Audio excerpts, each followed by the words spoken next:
China's new high-tech aircraft carrier could launch in early 2022, satellite imagery analysis shows based on available information and observed progress at Jiangnan. The authors estimate that the Type 003 will launch in roughly 3 to 6 months, CSIS said in a commentary published November 9. Once it is ready, the ship will be China's third aircraft carrier and its second to be domestically produced.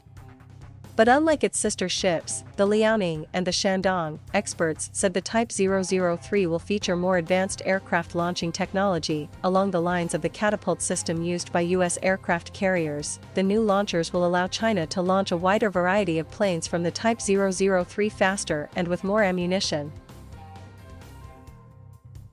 Matthew Funiel, senior fellow at the CSIS China project, said the Type 003 would be the Chinese military's first foray into a modern aircraft carrier.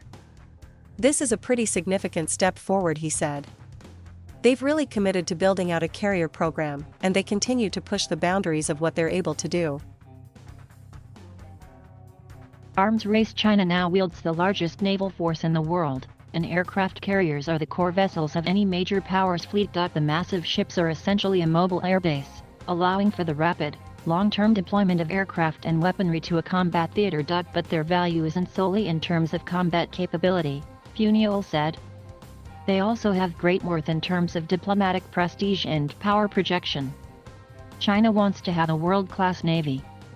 It wants to signal to the world that it has a world-class navy, try to convince nations around the region or around the world that it is on par with the United States, he said. And the symbol of U.S. naval power internationally is its fleet of aircraft carriers, Funiel added. China's first aircraft carrier, the Liaoning, was an unfinished Soviet-era vessel that Beijing bought from Ukraine in 1998, updated and finally commissioned in 2012. The Chinese military used the technological knowledge it gained from that vessel to build its first domestically constructed carrier, the Shandong, which entered service in December 2019. But although China's two initial aircraft carriers increased its naval power, their capability was still far behind the U.S., which has a total of 11 of the vessels in service. In addition, both the Liaoning and the Shandong were based on outdated Soviet technology. Those two carriers used the ski jump launching system, where planes would simply take off from a slight ramp, while U.S. carriers use a more advanced catapult system to launch their aircraft. Aircraft launched by catapults can get airborne quicker and with greater quantities of fuel and ammunition, giving them an advantage over planes launched by ski jump, which relied on their own power when lifting off. With the new launch system, China can field a new mix of aircraft at sea, including airborne early warning and control craft, tankers, and electronic jamming planes. A U.S. congressional research report in October said the Type 003 was expected to have a displacement of around 100,000 tons, comparable to a U.S. carrier of the same class. However, despite the advanced launch system, Funiel said there are still signs the Chinese carrier lags behind its U.S. counterparts, which have more catapults, a larger airway and more elevators to allow for quicker deployment of aircraft. All U.S. aircraft carriers are also nuclear-powered, while the Type 003 is believed to run on conventional steam propulsion, which Funiel said would limit its reach. This may be less of a factor for China right now as many of its interests are in the near seas, he said. U.S. naval advantage. According to analysts, there is one major factor that will enable the U.S. fleet to remain superior to China's for the foreseeable future, practice. The U.S. has been operating aircraft carriers both in combat and peacetime since before World War II, and has a wealth of experience in crewing the ships and integrating them with the rest of its navy. We've been at carrier operations for generations on generations, and we have a number of different operators and engineers and technicians that have worked on them, that can pass that knowledge on to those who come after them, Funiel said. In comparison, China has only operated aircraft carriers since 2012, and that experience gap isn't something that you can just jump forward, Funiel added. Alessio Padalino, professor of war and strategy at King's College in London, said modern aircraft carriers have incredibly complex capabilities, and developing the technology is a long way from using it effectively.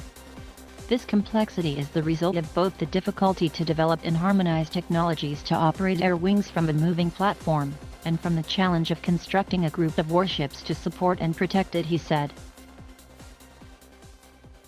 China also has little experience in fielding the right mix of support vessels in what the U.S. Navy calls a carrier strike group. These include destroyers and frigates to provide defense against attack from submarines and from the air, as well as having ships to service and supply the combat vessels that form the strike group. Very few nations possess carriers, and even fewer possess carriers that can maintain a high operational tempo under any weather condition, night and day. Padalano said. Getting the latest technology. Once the Type 003 is launched, it will need to be tested and fully outfitted before it is fit to be commissioned and officially enter service.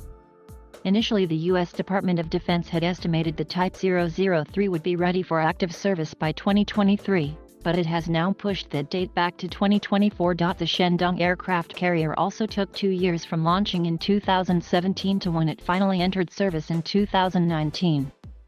Moreover, if the Type 003 carrier is using electromagnetic launching technology for its catapults, it could struggle to operate them. Even the U.S. has had difficulty utilizing the same system on its latest carrier, the USS Gerald R. Ford, leading to lengthy deployment delays. Then there's the question of the latest aircraft for the new carrier. The challenge in judging a carrier program is looking beyond the ship's construction, said Carl Schuster, a former director of operations at the U.S. Pacific Command's Joint Intelligence Center. China's J-31 carrier fighter prototype, a fifth-generation aircraft akin to U.S. Navy F-35s, has just been recently revealed, Schuster said. With several years of the development of the J-31 remaining and then forming a deployable air wing after that, Schuster estimates it will 2026 before the Type 003 will be fully operational. Funiol said there is no sign yet of construction on a fourth Chinese carrier, although there were rumors one was either being developed or built. I haven't seen any visual evidence of it, he said. Thank you for watching.